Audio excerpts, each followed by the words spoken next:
두 손 들고 찬양합니다.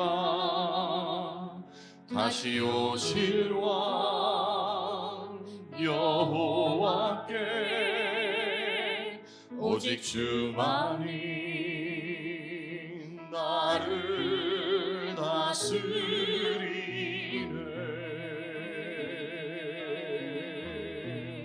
나 주님만을 섬기리. 헛된 마음 버리고 성령이 연애 영혼 충만하게 하소서. 주님 앞에 내 생명 드리리라. 우리 다시 한번 고백하십시다. 두 손 들고 찬양합니다. 두 손 들고 찬양합니다.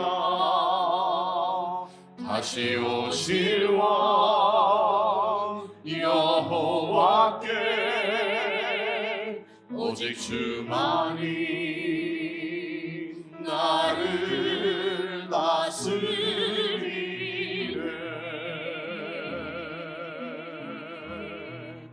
나 주님만을 섬기리. 헛된 마음 버리고 성령이 연애 영혼 충만하게 하소서. 주님 앞에 내 생명 드리리라.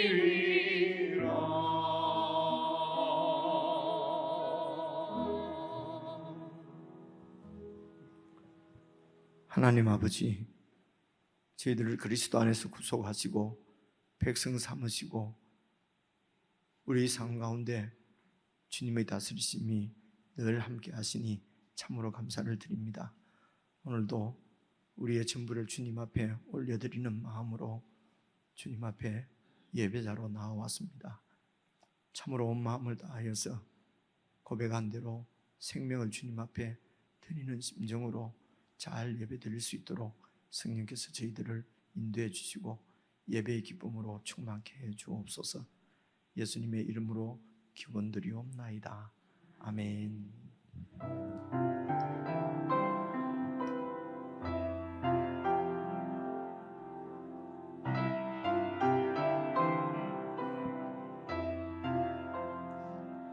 깊은 절망의 수렁 가운데 주님께 닿을 수 없던 우리, 어두운 밤중에 하늘을 향해 주의 이름 나 부를 때,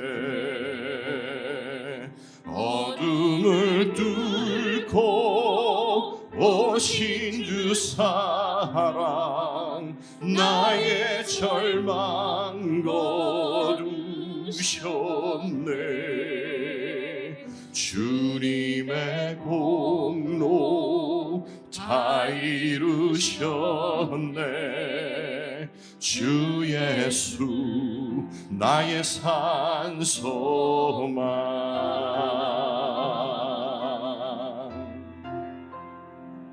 그 누가 주의 자비를 다 알아 한없는 은혜 증량할까. 영광을 떠나 이 땅에 오신 죄가 되신 구주 예수, 주의 십자가 내게 말하네 영원히 난 용납됐네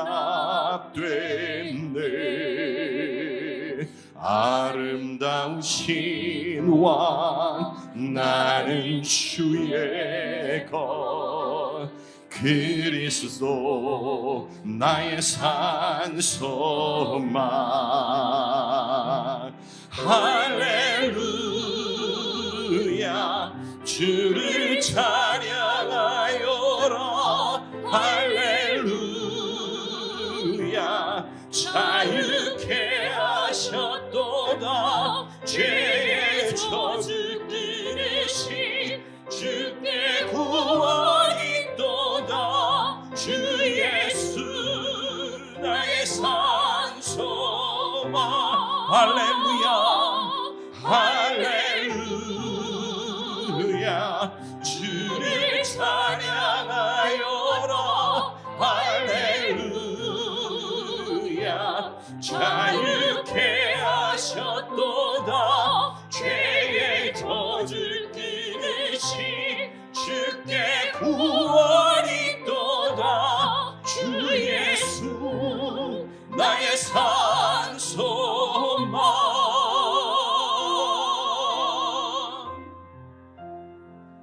언약된 아침 장사된 몸에 부활의 호흡 시작됐네 유다의 사자 위엄찬 선포 사랑이 무너졌도다 이제 사망인 무덤이 더는 우리를 주저할 수 없네 유다의 사자 위엄찬 보혈 사망이 무너졌도다 사망이 무너졌도다 주 예수 승리하셨네 주 예수 승리하셨네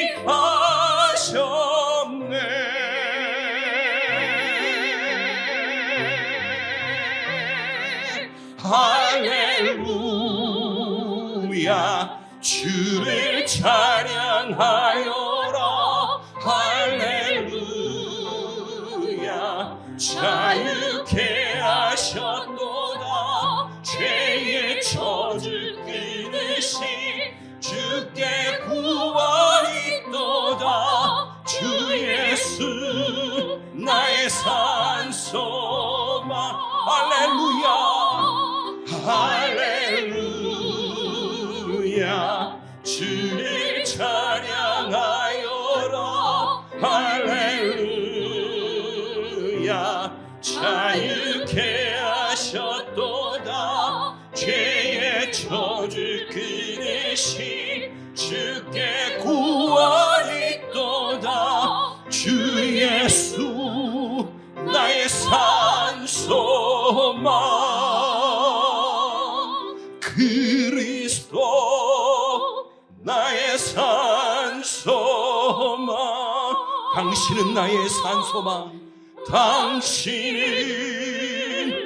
나의 산소망 다시 한번 고백합시다 당신은 나의 산소망 당신은 나의 산소망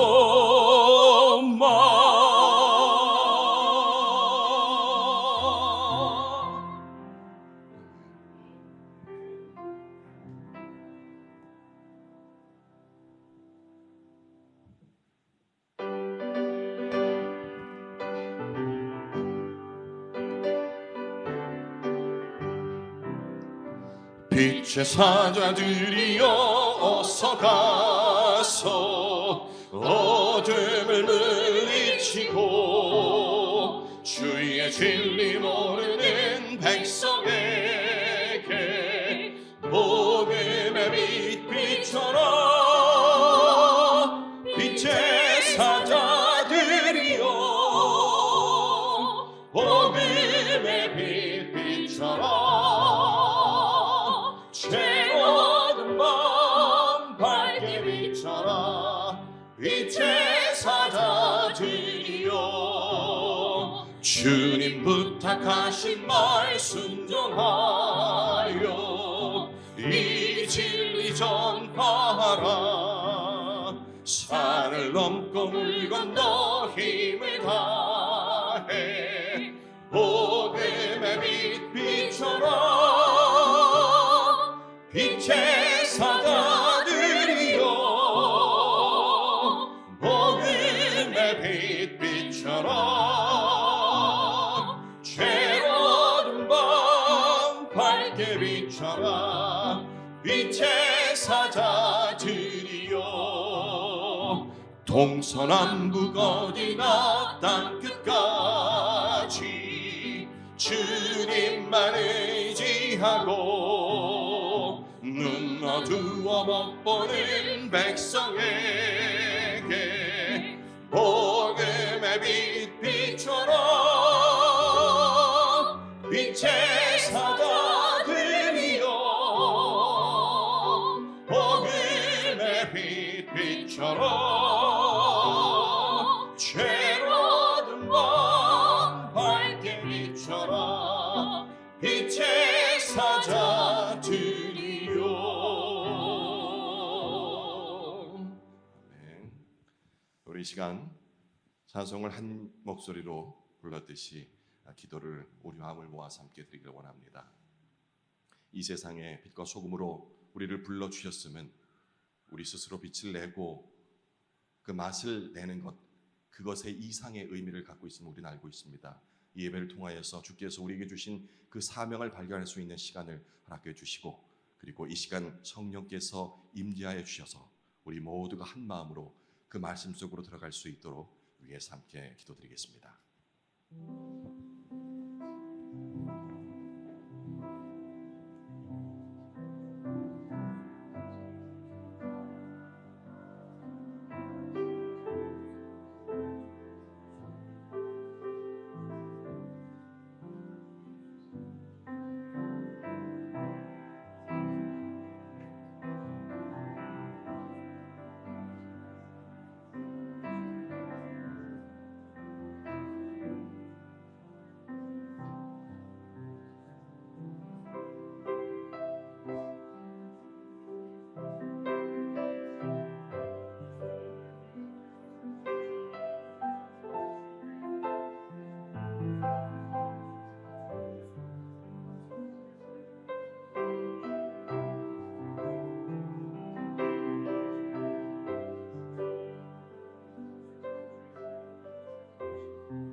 복 있는 사람은 악인의 죄를 따르지 아니하며 죄인의 길에 서지 아니하며 오만한 자들의 자리에 앉지 아니하고 오직 여호와의 율법을 즐거워하여 그의 율법을 주야로 묵상하는도다.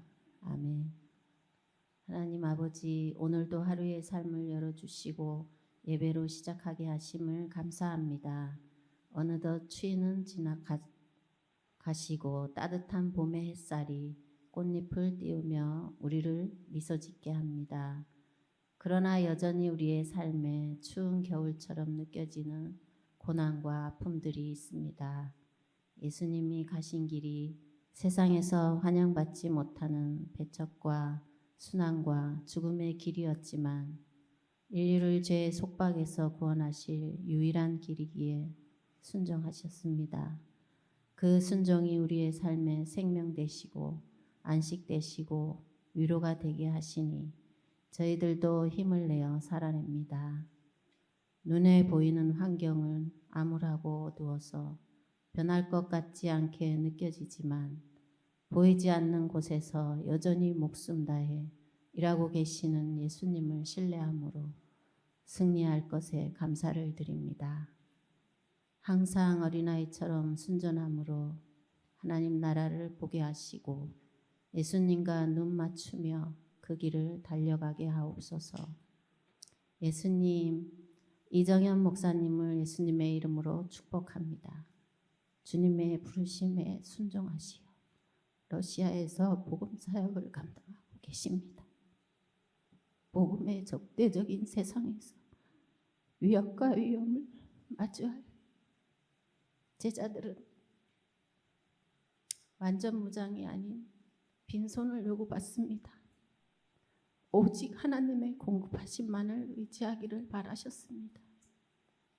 선교사님의 모든 필요를 채워주시고 하늘의 지혜로 충만하게 하옵시고 오직 주님만 의지하게 하옵소서. 저희들도 물질과 기도로 함께 동역할 수 있는 은혜를 부어주시옵소서. 예수님 오실 길을 예비하시는 일에 쓰임받게 하옵소서. 이 시간도 생명의 말씀으로 역사하실 예수님의 이름으로 기도드립니다. 아멘.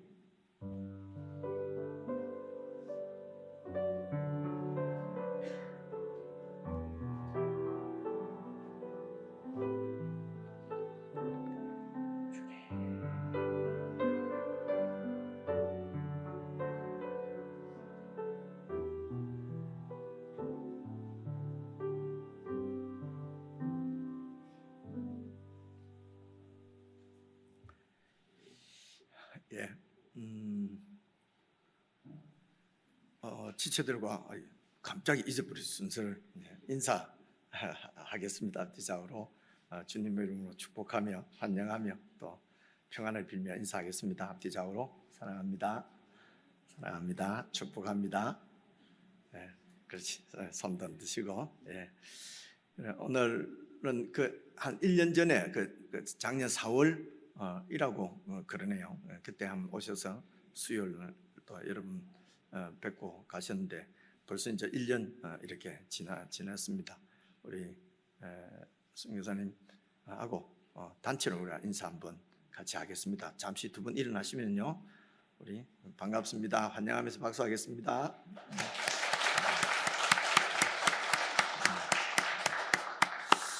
예, 그리고 이제 나오셔서 말씀 전해 주실 텐데 그 전에 여러분들에게 한 가지만 광고 드리려고요. 이 우리 얼굴들 좀 알려고 가보려고 하니까 저도 아침 보니까 저한테는 쉬웠는데 조금 안 해보신 분은 조금 어려웠겠다 그런 마음도 들어요. 그래서 여러분 하여튼 주로 폰으로 보잖아요, 그죠?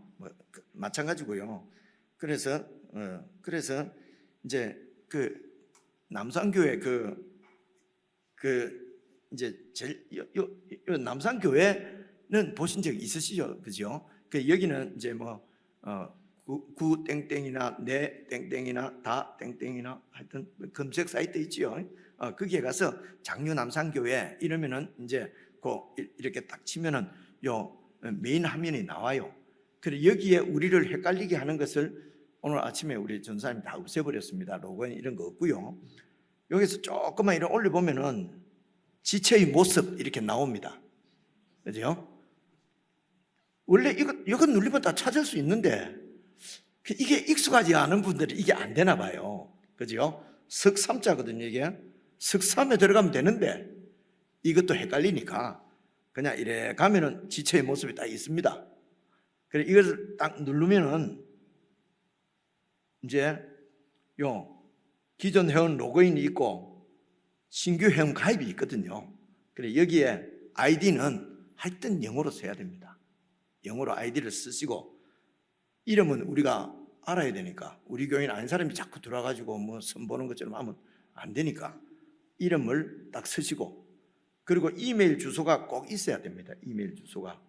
그래서 이메일 주소 한 이메일 주소로 한 명밖에 못 들어와요. 그래서 내 이름 써놓고 내 와이프 이메일 주소를 딱 쓰면은 안 돼요. 그게 그냥 제가 그냥 제 와이프 해놓은 거로 아이디 쓰고 이래 하면 돼요. 막 2개 하기 싫은 사람은. 그리고 이제 비밀번호 만들고 그래서 회원가입을 딱 하고 그 다음에 이제 그 다음에 로그인 할 때는 뭐라고 되어 있냐면 사용자 이름 또는 이메일 대가 있어요. 그래서 이제 사용자 이름 대가 있으니까 내 이름 한글 이름을 치면은 이게 안 돼요. 요 사용자 이름 이런 것을 그러면 아이디라고 좀 바꿔주지 이러는데 이게 돈을 한 푼도 안 내고 그냥 공개되어 있는 것을 기술적으로 지금 우리가 사용하는 거라서 이런 걸 바꿀 수가 없어요. 그래서 이제 로그인을 할 때는 하여튼 한국말을 쓰면 안 됩니다. 그래서 영어로 아이디로 영어로 가입할 때 영어로 쓴 거 있잖아요. 뭐 이제 그것을 쓰시고 비밀번호 쓰시고 딱 누르면은 저절로 나와요. 로그인. 아주 쉬워요. 그죠? 무슨 뜻인지 아시겠죠? 그죠? 그리고 뭐 얼굴을 별로 보기 싫다 하는 사람은 안 해도 됩니다. 근데 얼굴 좀 알고 싶잖아요. 그러면은 하여튼 남성교회 가서 회원 가입을 해야 되는데 가입을 할 때에 아이디는 아이덴티피케이션 나를 나타내는 그 아이디는 만들어서 이렇게 그냥 내 이름 뭐 영어로 써도 되고요. 정 모르면 ABC 막 이러면 됩니다. 그죠? 그렇게 하고 그리고 내 이름은 한글로 쓰고 이메일 주소 쓰고 그리고 비밀번호 딱 하고 회원가입 딱 하고 그 다음에는 이제 기존 회원 이제 들어간다 할 때는 아이디는 ABC 이렇게 꼭 영어로 써야 됩니다. 쓰고 비밀번호 딱 치고 딱 하면은 딱 돼요. 그 다음부터는 그냥 이렇게 보시면 볼 수가 있어요. 정 안 되면은 제 방으로 오세요. 제 방으로 오시면 되겠습니다. 우리 선교사님 나오셔서 또 말씀 같이 읽으시고 여러분 말씀 전해 주시겠습니다.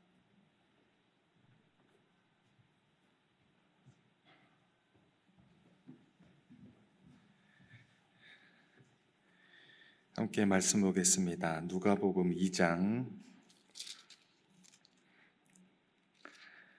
25절에서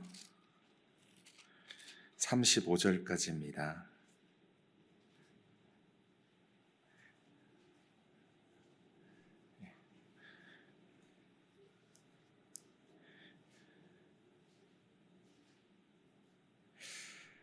제가 한 절, 여러분들이 한 절 이렇게 함께 교독할까요?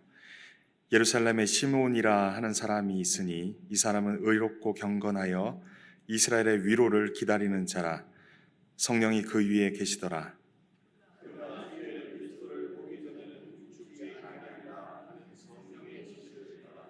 성령의 감동으로 성전에 들어가매 마침 부모가 율법의 관례대로 행하고자 하여 그 아기 예수를 데리고 오는지라.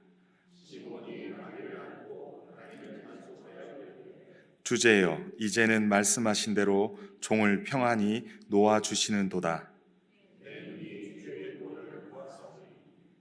이는 만민 앞에 예비하신 것이요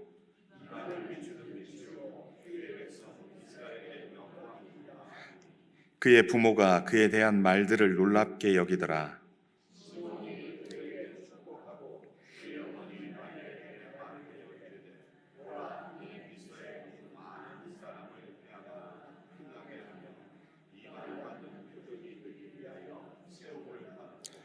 함께 읽겠습니다.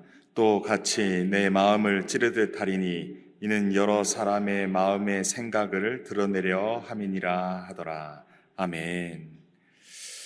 여러분 만나뵙게 돼서 반갑습니다.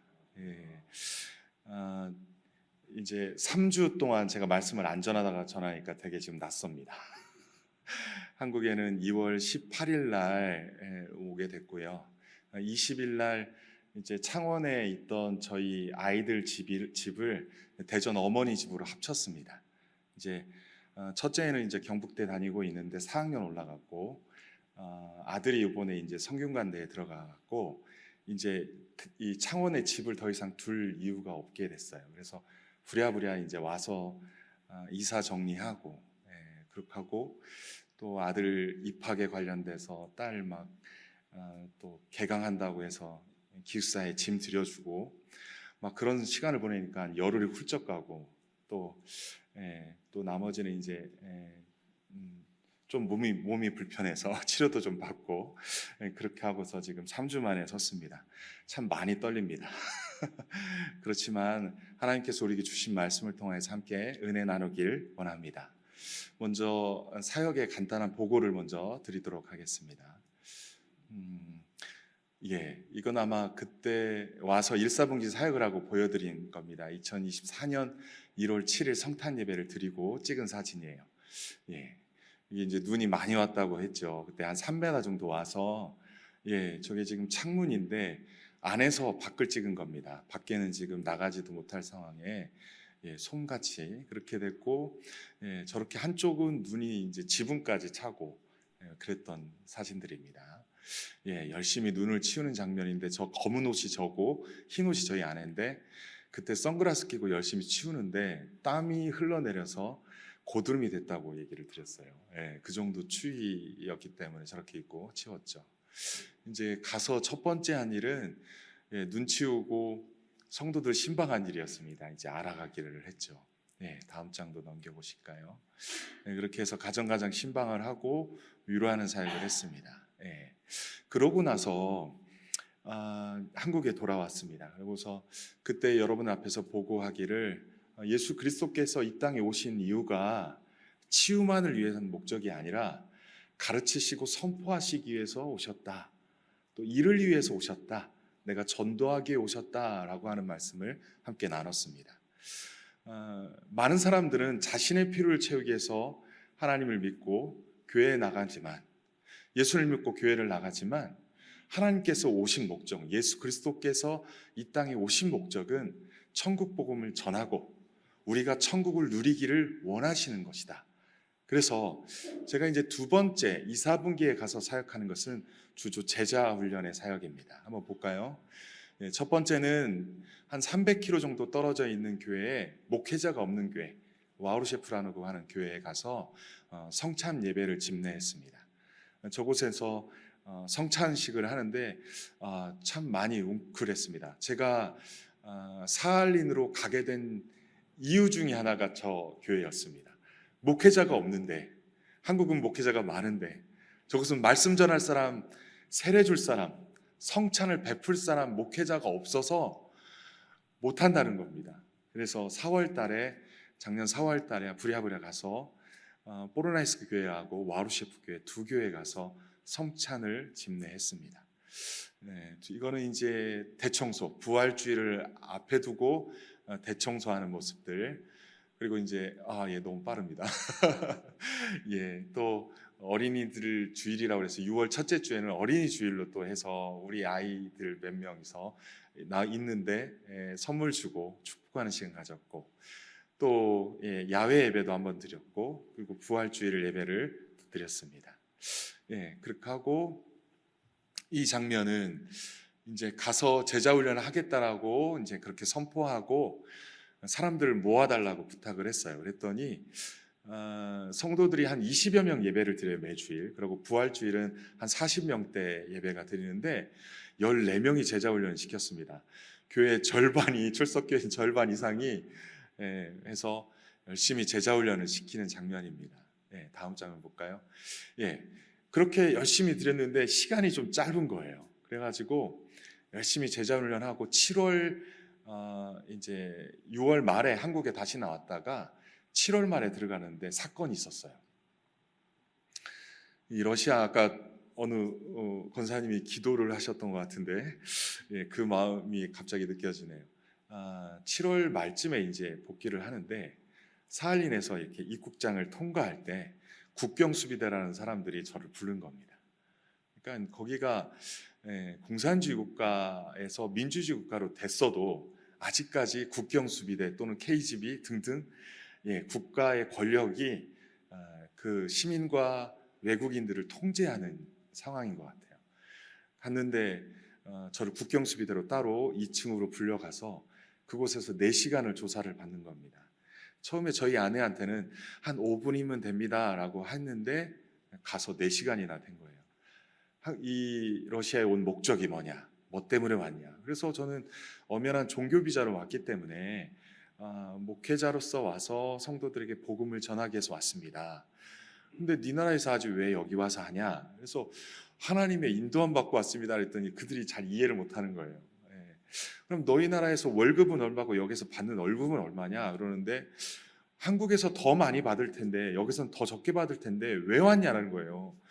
아니 진짜 복음을 위해서 하나님이 인도해서 왔다니까 못 믿는 거예요.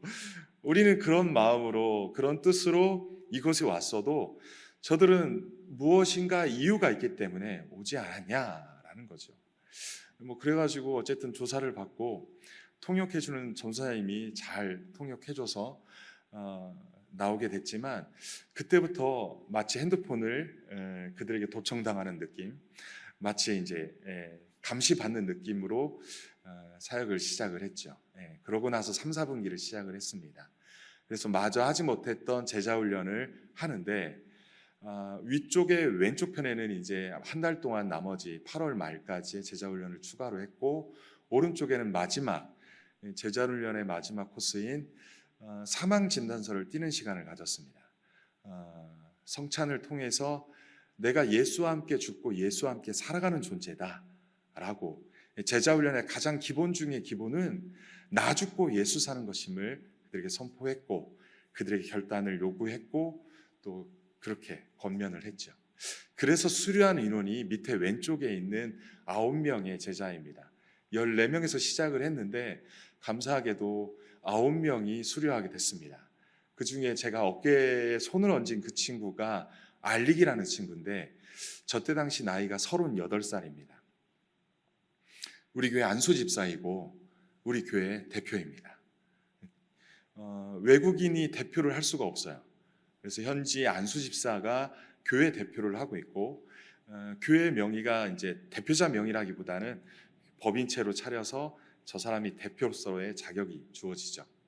근데 저 친구에게 마지막까지 제가 한국에 6월 말에 오기 전에 권면을 했었어요.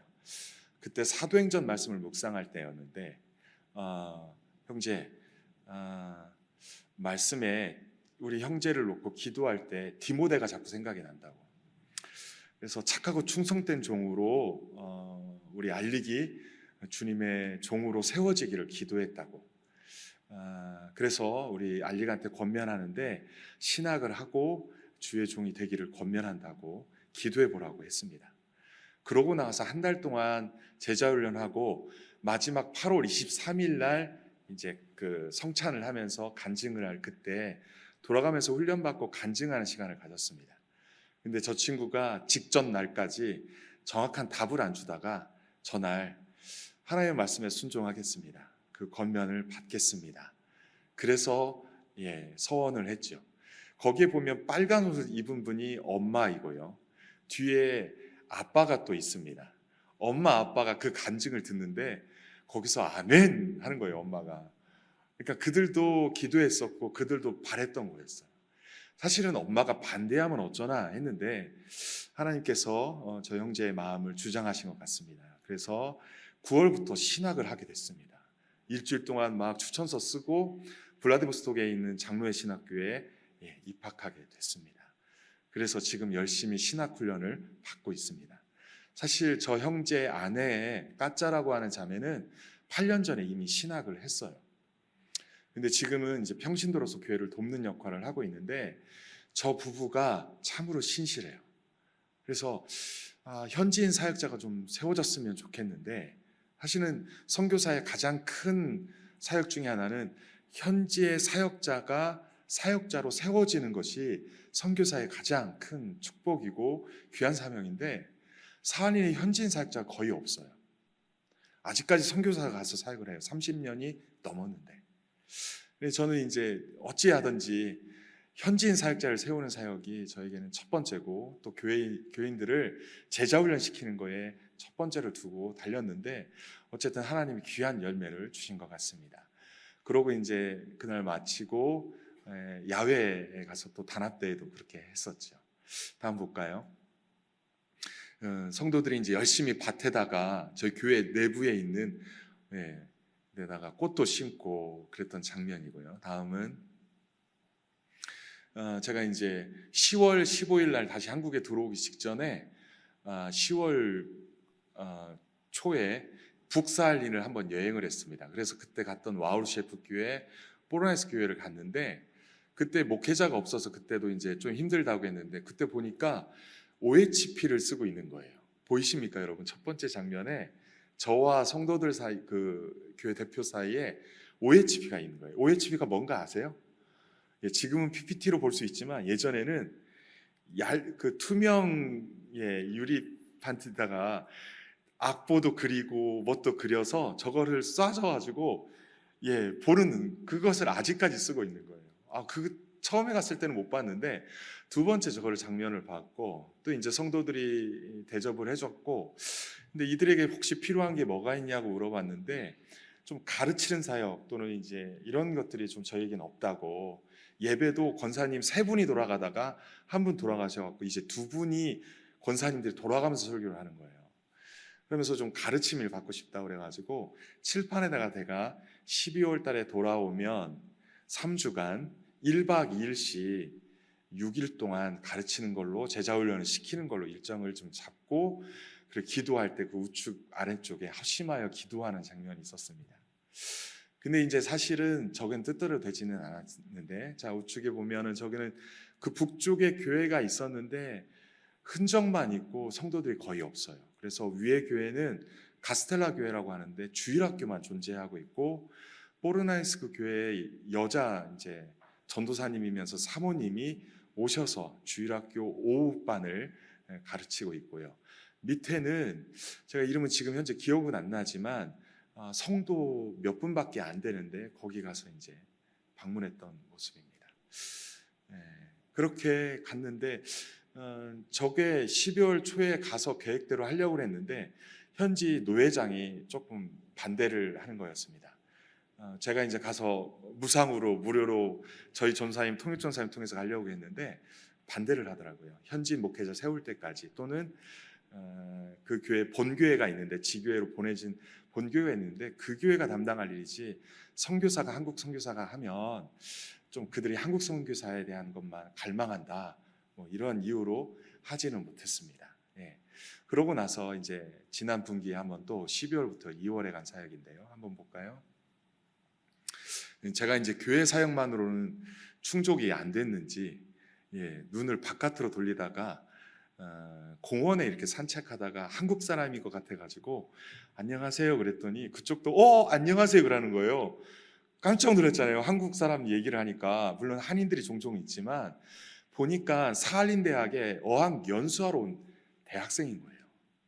부산 외대 다니는 여자 청년이 한 명이 있는데 그 청년을 알게 된 거예요. 그래서 반갑다고 전화번호 이렇게 교환하면서 이제 식사 교제를 몇 번 하고 나는 이제 목사다 이렇게 얘기를 하고 그랬는데 올해 1월 7일 날 성탄 주일 날 그 자매가 혼자 오지 않았고 밑에 오른쪽에 보면 4명의 친구들을 데리고 온 거예요. 러시아인들 2명, 3명하고 한 명은 어학연수가 2명 왔는데 부산외대에서 한 명 형제하고 이렇게 해서 5명이 예배드리러 온 거예요. 너무나 감사하고 저 자매가 이제 올 6월에 다시 이제 부산으로 돌아오는데 오기 전에 몇 번의 교제를 더 했으면 좋겠습니다. 그리고 이제 그 앞에 성탄절 예배 때 제가 이제 처음으로 세례를 준 성도가 한 명 생겼습니다. 그래서 제자훈련은 받았지만 세례를 받지 않았다고 해서 성탄주일을 통해서 했습니다. 그런 사역을 했고요. 다음 볼까요? 위의 사진은 제가 구정 때 2박 3일 개인적인 휴가로 교회는 사할리는 구정을 지키지 않습니다. 그런데 3일 동안 전사님도 통역전사님도 쉬라고 하고 블라디보스톡으로 갔어요. 거기에 건물 앞에서 찍은 사진은 블라디보스톡의 장로의 신학교예요.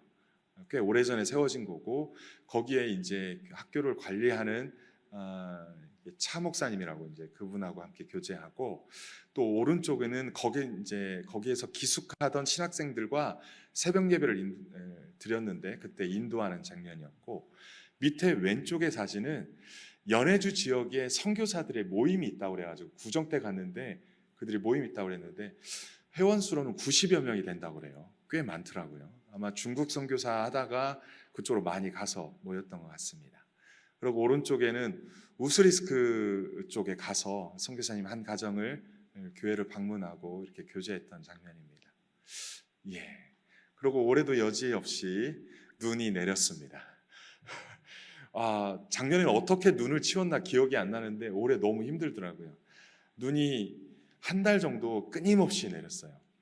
제가 하는 일은 주로 오른쪽에 보면 대문을 열고 쑥 들어가면 차를 6대에서 7대 받치는 그 공간을 손으로 치우는 일입니다.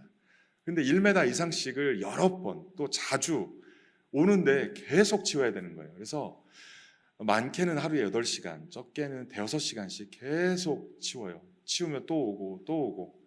근데 한 번은 너무 힘들었는데 이제는 진짜 힘들다, 지쳤는데 하나님이 그 트럭하고 그 포크레인 같은 차를 보내주셔서 저의 손을 좀 덜어준 사건입니다. 그래서 사진을 기념으로 좀 남겼는데, 저렇게 해서 오른쪽의 장면이 그렇게 좀 치운 장면이에요.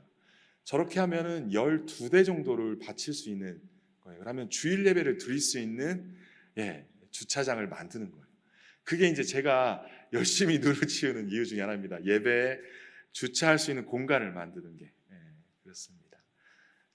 그리고 저 위축에 검은 옷을 입은 사람이 저희 아내인데, 요리만 열심히 배운 게 아니라 저기가 지붕 위에요. 지붕 위에는 제가 올라가면 부서질 염려가 있다고, 아내가 절대 올라가면 안 된다고, 굳고 다 당신이 올라간다고 자기가, 그래 올라가서 눈을 치우는 장면입니다. 저게 뭐 어디가 눈이 평지고 지붕인지 잘 분간이 안 가죠. 다른 데는 지금 꽤 눈이 높이 올라간 상태고, 지붕에서 저게 무거우면 이렇게 얼음이 얼고 그러면 계속 쌓여요. 그러면 거기 위가 몇 톤의 무게로 버텨야 됩니다. 오른쪽은 제가 올라가지 않고 사다리로 얼음을 깨는 장면이고요. 저걸 또 안 깨면 녹다가 위에서 떨어지면 저거 맞고 사망하는 사람이 종종 일어난다고 합니다. 얼음 덩어리가 저기 한 20cm 넘게 쌓였는데 얼렸는데 그걸 깨는 장면이고요. 밑에는 저희 아들이 대학교 성균관대 무슨 OT 있다고 해서 기념사진 찍었고, 오른쪽에는 아들만 찍어서 미안한 마음이 들어서 학교 가서 한 번도 사진 안 찍어갖고 딸 데려다 주고 또 찍었던 장면입니다. 이렇게 1년의 사역을 좀 마쳤습니다. 뭐 열심히 달려왔는데 와서 치료를 받은 게 겨울에 이렇게 눈을 치우고 회복할 시간이 전혀 없더라고요. 근데 와서 좀 회복했어야 되는데 열흘 동안 집안일 이사하랴 뭐 애들 챙기라 하니까 허리가 좀 많이 아파서 좀 치료를 받았습니다. 그럴 것 같죠. 말씀 한번 볼까요? 오늘 같이 봉독했던 말씀은 2월 12일 날 묵상했던 본문 말씀이에요. 우리 담임 목사님께서 말씀을 이미 잘 전해주셨는데 제가 특별히 이 말씀을 정한 건 저 구절 때문입니다. 칼이 네 마음을 찌르듯 하리니. 이게 도대체 무슨 말일까? 한번 좀 고민됐던 말씀입니다. 한번 가볼까요? 우리가 본문을 읽었죠. 다음 본문 볼까요? 다음 장면. 사할린에서 볼 때는 참으로 암울하고 소망이 없는 시대가 지금 이 시대 아닐까라는 생각을 했어요. 사실은 9월 4일 날부터 창원에서 대전을 거쳐서 12월 6일 날 이제 사할린에 들어갔는데 그때 계엄이 터졌잖아요. 12월 3일 날. 그래서 만약에 출국하지 못하면 어떡할까라고 하는 막연한, 그래서 TV를 계속 새벽 2시 몇 분까지 보다가 하나님께 맡깁니다 하고 자고 나서, 그러고 나서 이제 사할린을 갔어요. 사할린을 갔는데 그곳에서 언론 매체로 인터넷 기사로 막 보고 봤는데 대한민국이 너무 걱정이 되는 거예요. 이 안에도 어느 쪽인지 모르겠지만 저마다의 쪽이 있는지는 모르겠어요. 근데 저걸 보면서 참 대한민국에 참 소망이 있나? 시대가 정말 소망이 있나라는 생각을 처음 하게 됐습니다. 근데 누가복음 이 본문의 배경 또한 암울하고 소망 없는 시대가 아니었나 싶습니다. 당시 시대는 어떻습니까? 여러분, BC 722년도에 아수르에 의해서 북이스라엘은 멸망당했습니다. 또 BC 587년도에는 바벨론에서 멸망당하고 포로로 바벨론을 끌려갔습니다. 물론 538년경에 1차 포로기한, 2차 포로기한, 3차 포로기한을 통해서 고레스 칙령에 의해서 이스라엘에 다시금 남은 자들이 돌아와서 이스라엘을 재건하는 모습이 있었습니다. 하지만 페르시아 이후에 헬라와 또 로마의 제국에 의해서 끊임없이 식민 지배 통치하에 이스라엘은 놓이게 되었습니다. 이스라엘 가운데 여전히 어떻게 하면 살아가야 할지, 어떻게 살아가야 할지 신앙이 있고 하나님을 믿고 있지만 그들의 시대는 암담하고 암울하고 소망이 없는 것처럼 보여질 수 있습니다.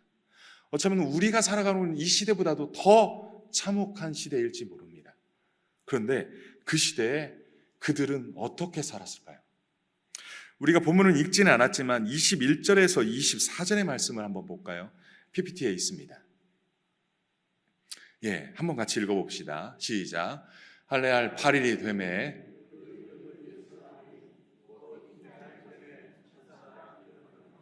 모세의 법대로 같이 읽겠습니다. 정결 예식의 날이 참에 아기를 데리고 예루살렘에 올라가니 이는 주의 율법에 쓴 바 첫 해에 처음 난 남자마다 주의 거룩한 자라 하리라 한 대로 아기를 주께 드리고 또 주의 율법에 말씀하신 대로 산부들기 한 쌍이나 혹은 어린 집부들기 둘로 제사하려 함이더라. 아멘.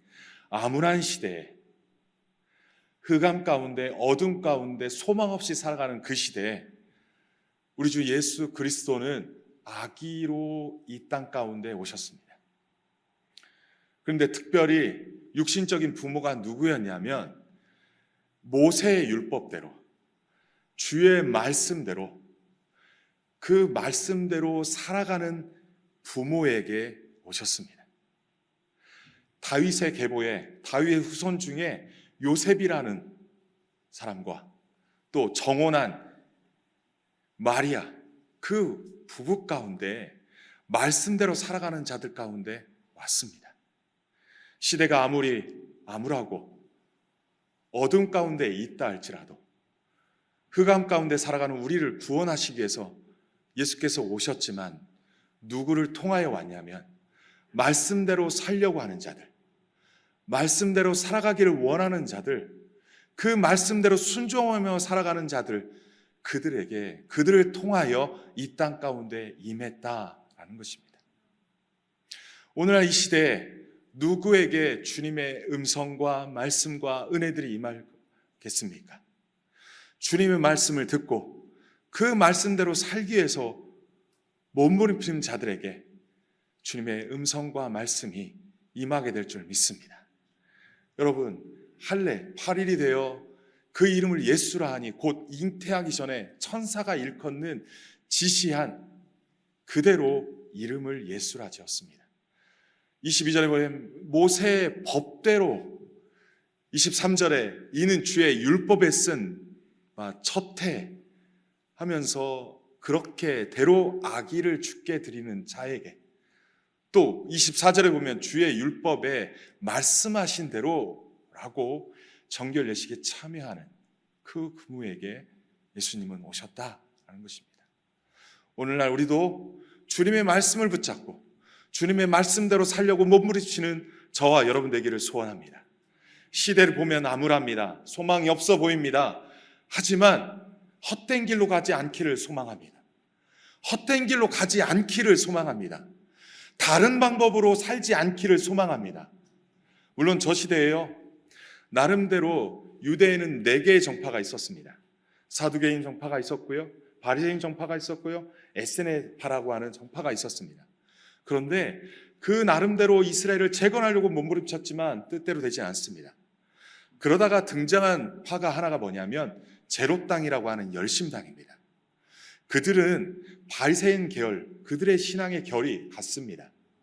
그런데 그들에게는 품에 단겁을 꽂고 다녔습니다. 그래서 여차하면 로마에게 있어서 독립하기 위해서 그들이 폭력을 행사하고 살인을 행사하고 그러한 방법의 길로 갔습니다. 그것의 절정은 AD 63년경부터 73년경까지 일어났던 유대 전쟁으로 이어집니다. 전쟁으로 이스라엘을 독립하고 전쟁으로 이스라엘을 구원하고자 하는 그들의 열심당원들의 그 열정이 격기로 나아가서 수십만 명 또는 몇백만 명이 죽었다고들 이야기합니다. 그것이 역사의 기록입니다. 여러분, 우리는 헛된 길이 아닌 주님의 말씀대로 살아가며 말씀대로 행하여 주님의 뜻을 이루는 하나님의 사람들이 되기를 소원합니다. 다른 길이 아니라, 헛된 길이 아니라, 다른 방법이 아니라 말씀의 방법대로 살아가는 말씀의 사람들이 되기를 주님의 이름으로 축원합니다. 오늘 본문에 등장하는 사람은 시므온이라고 하는데 이 사람은 또 어떻게 살았습니까? 여러분 25절 이하의 말씀 보겠습니다. 25절의 말씀 보니까 예루살렘에 시므온이라 하는 사람이 있다라고 말합니다. 이 시므온은 어떤 사람입니까? 이 사람은 하면서 의롭고 경건하다라고 말을 합니다. 여기서 말하는 의롭고 경건하다는 것은 도덕적인 의롭고 경건함이 아닙니다. 주님의 율법대로 살려고 몸부림치는 자들, 주님의 율법대로 살려고 그 순종하려고 살아가는 자를 의롭고 경건하다라고 말합니다. 이 의롭다는 단어를 누가복음에서나 복음서에서 또 다른 사람들에게 적용하는데요. 첫 번째는 요셉입니다. 예수님의 육신의 아버지 요셉, 그는 의롭다라고 말합니다. 또 누구입니까? 세례 요한의 아버지 사가랴가 의롭다 말합니다. 그들의 공통점은 시대가 어떠하든지 상황이 어떠하든지 말씀대로 살려고 말씀대로 순종하려고 몸부림치는 자들입니다. 본문의 문맥에서 볼 때 의롭고 경건하다라고 하는 것은 말씀대로 살려고 몸부림친 시몬이다라고 말하는 것입니다. 방법이 많고 시대가 요구하는 요구가 많을지라도 변함없이 하나님의 말씀이 진리이며 하나님의 말씀대로 살아가는 것이 우리가 살 길이라고 믿고 믿음으로 순종하며 살아가는 자들을, 그러한 자들을 성경은 의롭고 경건하다 말하고 있는 것입니다. 저와 여러분이 의롭고 경건함에 이르는 자들 되기를 소원합니다. 또한 시몬은 어떤 자입니까? 이스라엘의 위로를 기다리는 자라 말합니다. 이스라엘의 위로란 뭘까요? 수백 년 동안 외세 압제당하고 핍박당하고 헬라 시대에는 말할 수 없이 고통 가운데 있었어요. 예루살렘 성전에 돼지 머리를 얹혀놓고 우상에게 절하라, 그렇지 않으면 다 죽이는 시절이 있었어요. 안식일을 어기게 했고요, 주일을 지키라고 강요했습니다. 그들에게 있어서 성소와 안식일은 생명을 걸고 지키는 거였습니다. 헬라 시대 때 목숨을 걸고 그들은 신앙을 버티고 지켜왔습니다. 그러다가 로마 시대를 맞이했던 것입니다. 여전히 그들에게 있어서 이것만큼은 버릴 수 없는, 이것만큼은 포기할 수 없는 시대입니다. 근데 그러한 암울한 시대의 연속적인 암울한 시대를 살아가면서 그들에게 한 가지 소망이 뭐였냐면 하나님의 위로라는 것입니다. 여기서 말하는 하나님의 위로란 메시아의 오심입니다. 그리스도의 오심입니다. 그 그리스도께서 오시면 우리가 그동안 고통받고 압제받던 그 모든 것으로부터 해방, 자유를 줄 거라고 말하고 있는 것입니다. 이사야서 40장 1절에 3절의 말씀에 보면 너희가 고통당할 만큼 받았다. 그동안 너희들의 범죄의 대가를 치렀다. 너희들이 그동안 잘못한 대가를 다 치렀다라고 하면서 내 백성을 위로하라는 말씀이 선포됩니다. 이스라엘이 아수르와 바벨론에서 멸망당하고 압제당한 이유가, 그리고 오늘날 제국들에 의해서 압제당한 이유가 주의 말씀을 버렸고 여호와를 제대로 섬기지 않아서 온 심판의 결과임을 그들이 자인하고 많은 선지자들이 예언했습니다. 그런데 그 심판의 계절이 끝나고 심판의 시대가 끝나고 이제 메시아가 와서 위로할 때가 있을 것인데 그때를 하나님의 위로, 위로의 시대라고 말합니다. 구약에서 끊임없이 이사야서와 끊임없이 예언서에서 이 여호와의 위로, 하나님의 위로하는 그 시절을 기다리고 고대했는데 그것이 지금 뭐라고 말합니까? 이스라엘의 위로를 기다리는 자. 소망 없고 암울한 시대 가운데 우리가 무엇으로 소망을 삼아야 합니까? 여러분, 무엇으로 소망을 삼아야 합니까? 하나님이 우리의 소망인 줄 믿습니다. 하나님이 우리의 소망인 줄 믿습니다. 다른 방법이 어디 있습니까? 여러분, 잘 먹고 잘 살고 3만 불 시대, 4만 불 시대, 5만 불 시대가 우리에게 행복을 가져준다고 그렇게 성경에 기록되어 있습니까? 부가 우리를 위로한다고 말하고 있습니까? 아닙니다. 압제를 당하고 부유하게 살아도 그 어떤 것으로부터 위로를 얻냐면 흥하고 쇠하든지 간에 여호와로부터 위로가 옴을 말씀하고 있는 것입니다. 우리는 다 여호와께로부터 온 자들인 줄 믿습니다. 우리가 또 여호와께로 돌아가는 자들인 줄 믿습니다. 따라서 우리를 온전히 위로하실 분은 여호와 하나님밖에 없음을 고백합니다. 따라서 여호와께서 보내시는 그리스도 메시아만이 우리의 참 위로자 되시는 것입니다. 시몬은 뭐라고 기록합니까? 이스라엘의 위로를 기다리는 자, 메시아를 기다리는 자, 암울하고 소망 없는 그때에 이 그리스도를 기다리는 자, 메시아를 기다리는 자라고 성경은 기록하고 있습니다.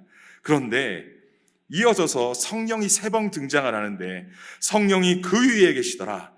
그가 주의 그리스도를 보기 전에는 죽지 아니하리라 하는 성령의 지시를 받았다 말합니다.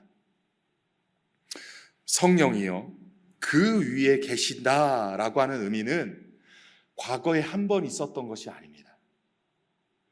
계신다라고 하는 것은 과거에서부터 현재까지 지속적으로 계신다라고 말하는 것입니다. 시므온은요, 성령의 위로를 기다리는데 그 말씀을 따라, 말씀의 인도함을 따라 순종하며 살 때 성령께서 그 위에 임하셨고 지금도 임하시고 계시다라고 말합니다. 신약 성경에서 성령 충만한 것과 말씀 충만한 것은 같은 것으로 사용합니다. 우리가 성령 충만하다는 것은 무슨 어떠한 것으로 인하여서 막 이상한 것으로만 여기지 아니하고 말씀 충만함도 성령 충만한 것임을 신약 성경에서는 강조하고 있습니다. 따라서 말씀을 순종했던 요셉이나 사가랴나 시몬이 모두 다 성령의 충만함 뿐만 아니라 말씀의 충만함을 받은 자들인 줄 믿습니다. 그리고 그러한 자들이 말씀대로 행한 자들인 줄 믿습니다. 그러한 자들에게 성령이 지속적으로 함께 하심을 말씀하고 있는 것입니다. 오늘날 우리가 주님의 말씀이 살아있는 생명의 말씀이요, 하나님의 말씀이라고 믿고 그 말씀을 의지하여 살아가는 자들마다 성령이 그 위에 계시는 줄 믿습니다.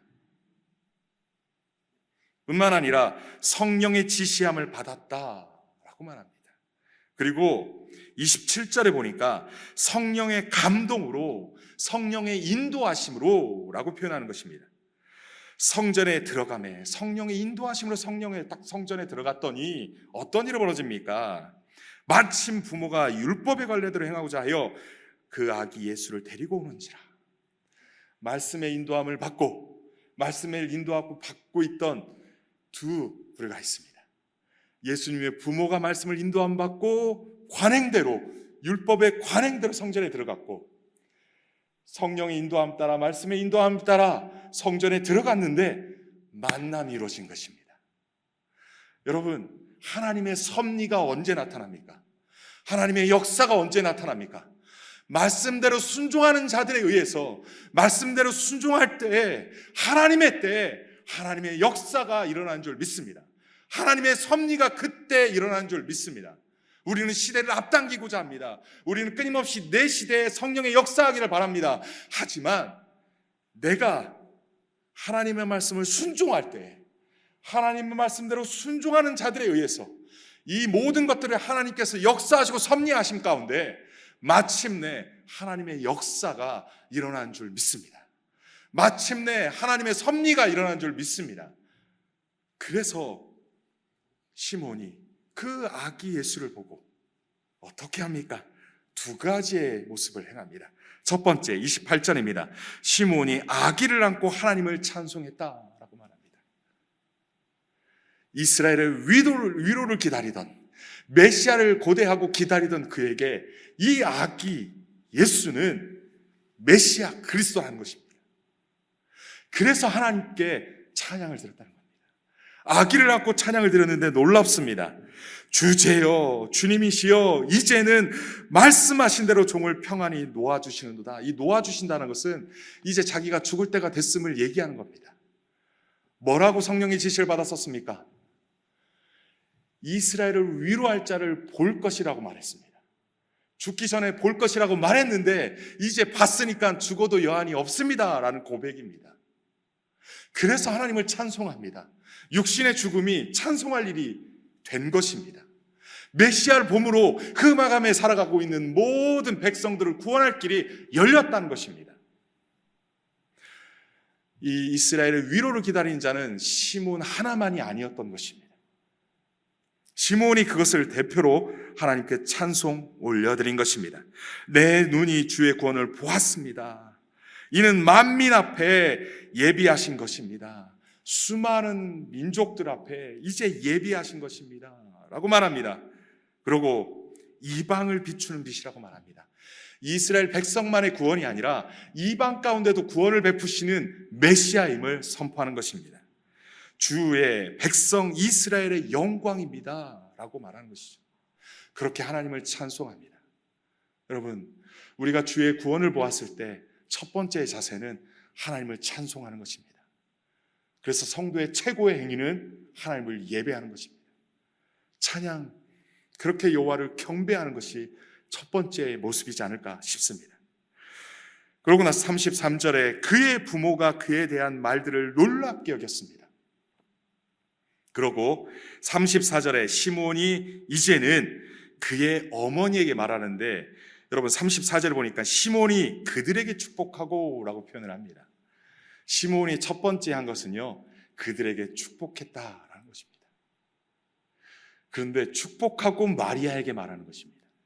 뭐라고 말했습니까? 여러분, 이 34절은 같이 한번 읽어봅시다. 같이 읽겠습니다. 시작. 시므온이 그들에게 축복하고 그의 어머니 마리아에게 말하여 이르되, 보라, 이는 이스라엘 중 많은 사람을 패하거나 흥하게 하며 비방을 받는 표적이 되기 위하여 세움을 받았고 라고 말합니다. 예수 그리스도로 말미암아 흥하고 쇠하는 것들이 나뉘어질 거라고 말합니다. 염소와 양이 나뉘어질 거라고 말하고 있는 것입니다. 하나님의 백성과 악의 자손들이 나뉘어질 것임을 말하고 있는 것입니다. 예수가 기준이 될 것이라고 말하고 있습니다. 시대에 어떠한 시대냐 어떠한 상황이냐가 아니라 그 예수에 대한 태도에 따라서 심판과 구원이 갈라짐을 말하고 있습니다. 여러분, 그 예수로 인하여서 삶과 죽음이 나뉘어지는 것입니다. 믿으십니까? 지금 이곳에 있는 분들은 생명 안에 머무는 자들인 줄 믿습니다. 그 말씀을 믿고 그 말씀을 따라 살아가는 우리들은 예수 안에 생명이 있는 줄 믿습니다. 35절 같이 읽겠습니다. 시작. 또 칼이 내 마음을 찌르듯 하리니 이는 여러 사람의 마음의 생각을 드러내려 함이니라 하더라. 34절로 이어지는 말씀을 이렇게 정리하면 전 개인적으로 좋겠다 싶습니다. 비방을 받는 표적이 되기 위하여 셈을 받았고, 또 이는 여러 사람의 마음의 생각을 드러내려 함이니라, 이렇게 이어갔으면 좋겠어요. 그리고 또 칼이 내 마음을 찌르듯 하리니는 그냥 가로로 들어가는 게 좋겠다 싶어요. 이게 주석서에서 많이 얘기하는 내용인데, 칼이 내 마음을 찌르듯 하리니는 마리아 개인에게 하는 말입니다. 제가 이 본문을 묵상하면서 이 말씀의 묵상이 좀 됐어요.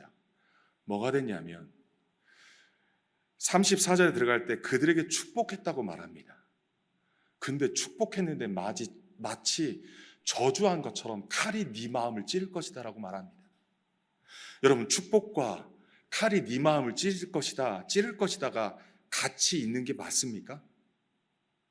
여러분 생각은 어떻습니까? 축복이라면 흥하고 부하고 잘 돼야 되는 거 아닙니까? 그런데 칼이 네 마음을 찌르듯 하리니 라고 말합니다.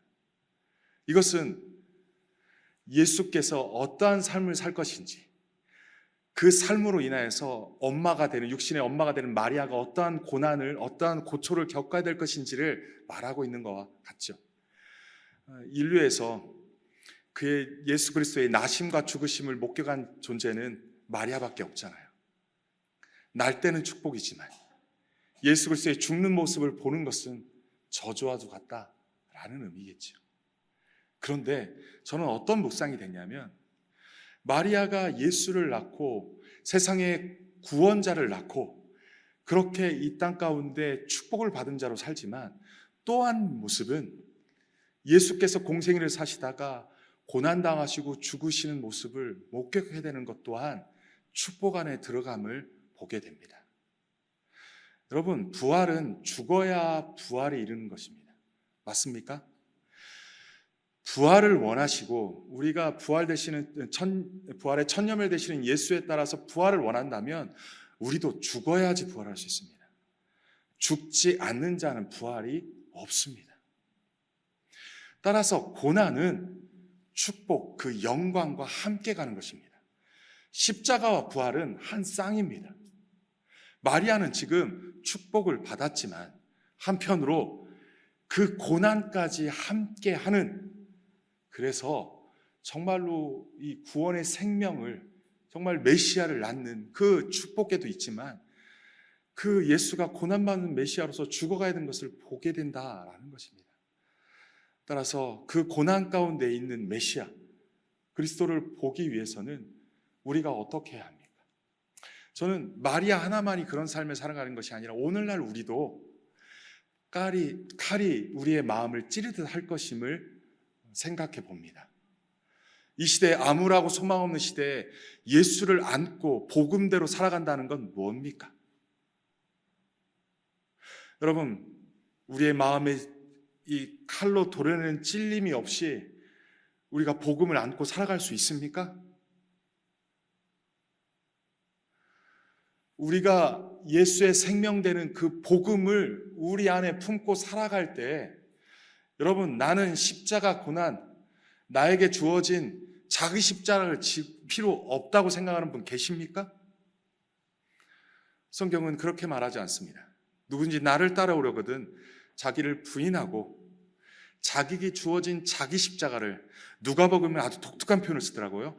날마다 지고 나를 따르라고 말합니다.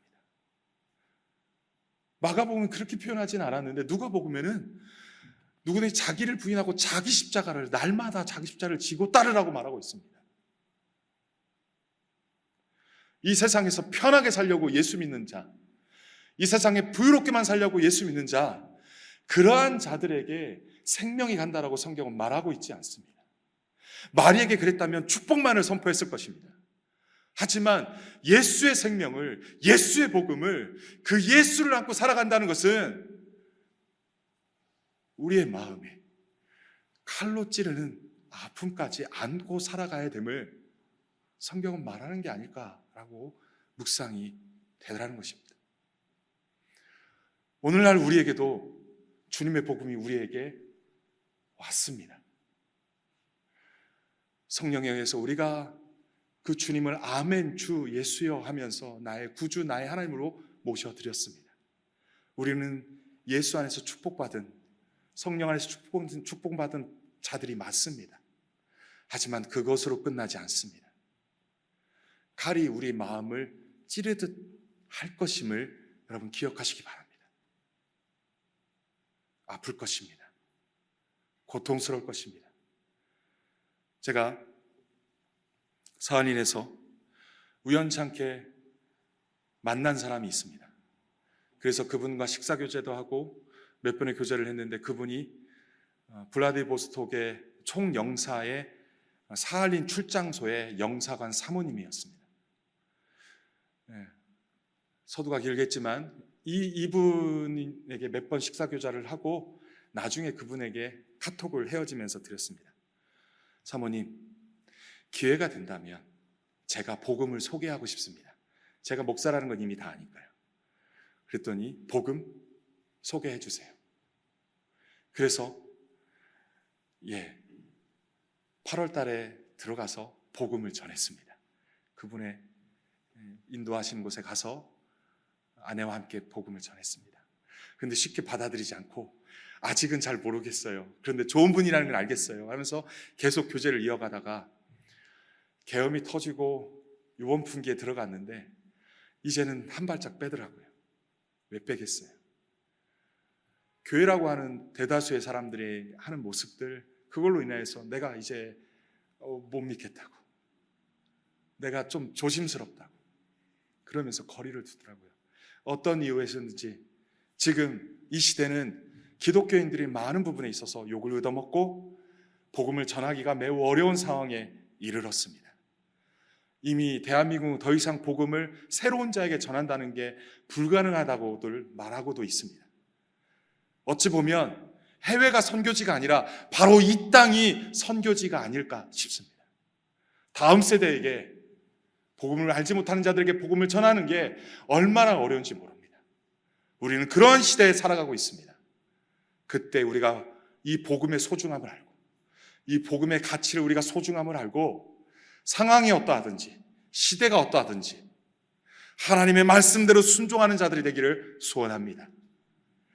어찌하든지 이 복음을 들고 시므온처럼 하나님을 찬양하고 그리고 축복을 전할 자에게 축복하며 뭐라고 했습니까?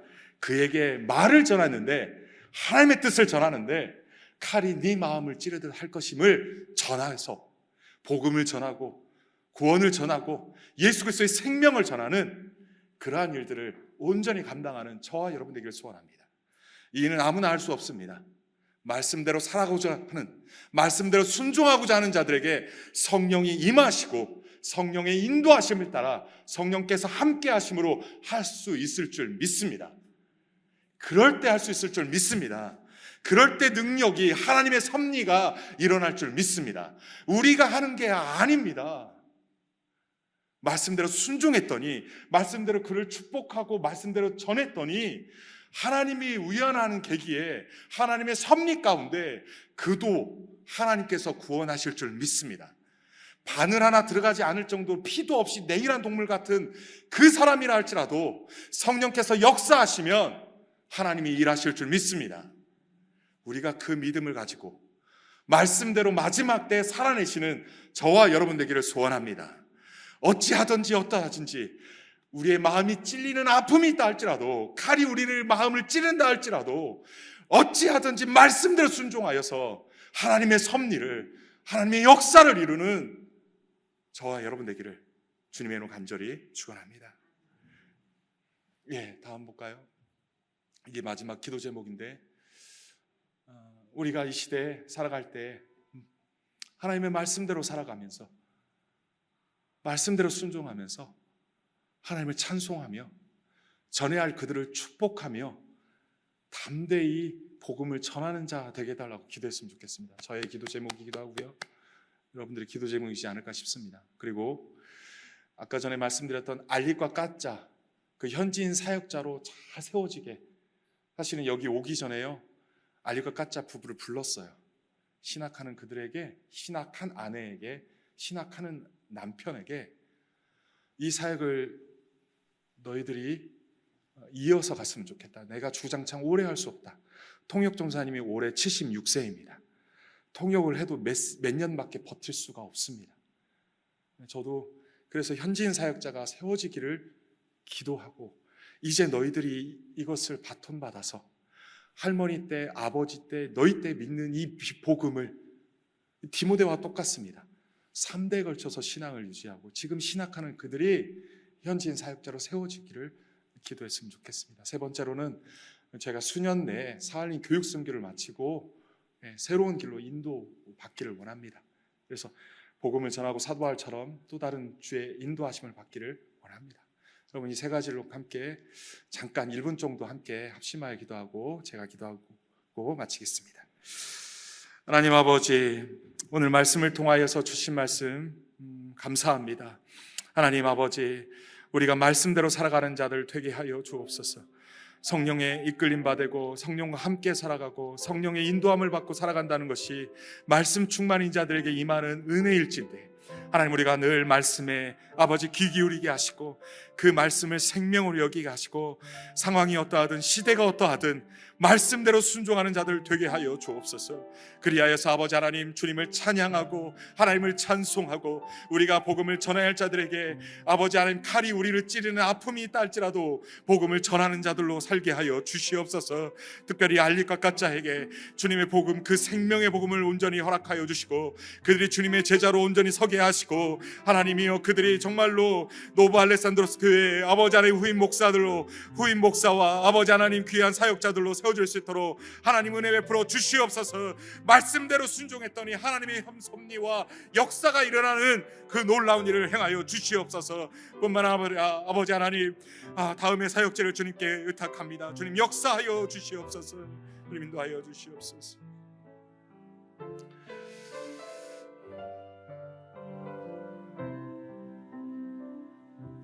하나님 아버지, 이 대한민국의 기독교인이 참으로 비그리스도인들에게 많이 욕을 먹고 있습니다. 비난받고 있습니다.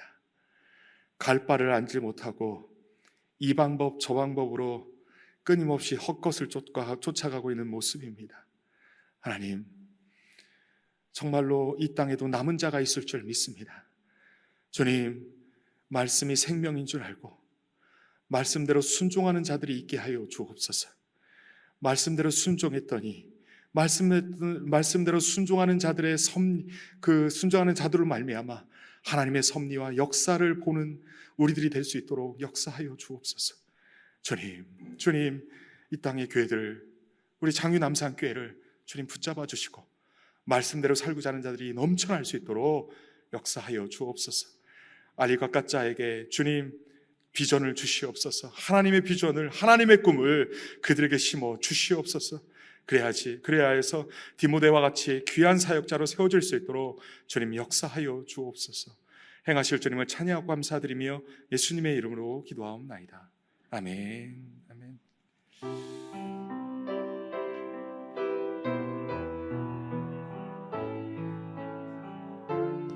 우리 주신 말씀 기억하면서 찬양 드리겠습니다. 아무것도 두려워 말라.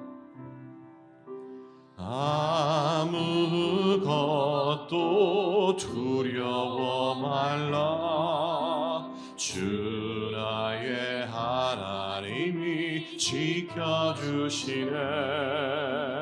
놀라지 마라. 겁내지 마라. 주님 나를 지켜주시네. 아무것도 두려워 말라. 아무것도 두려워 말라. 주 나의 하나님이 지켜주시네. 놀라지 마라. 겁내지 마라. 주님 나를 지켜주시네. 내 마음이 힘에 겨워 지칠지라도 주님 나를 지켜주시네.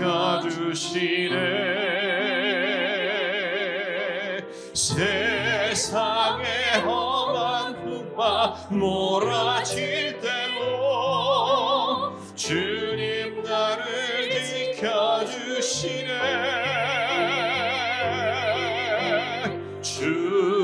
주님은 나의 산소, 주님은 나의 요새, 주님은 나의 소망, 나의 힘이 되시며. 우리 다시 한번 고백하십시다. 주님은 나의 산소, 주님은 나의 산소. 주님은 나의 요새 주님은 나의 소망 나의 힘이 되신 여호와 주님께서 가르치신 기도로 예배를 마치겠습니다. 하늘에 계신 우리 아버지여 이름이 거룩히 여김을 받으시오며 나라의 임하옵시며 뜻이 하늘에서 이룬 것 같이 땅에서도 이루어지이다. 오늘날 우리에게 일용할 양식을 주옵시고 우리가 우리에게 죄 지은 자를 사하여 준 것 같이 우리의 죄를 사하여 주옵시고 우리를 시험에 들게 하지 마옵시고 다만 악에서 구하옵소서. 대개 나라와 권세와 영광이 아버지께 영원히 있사옵나이다. 아멘.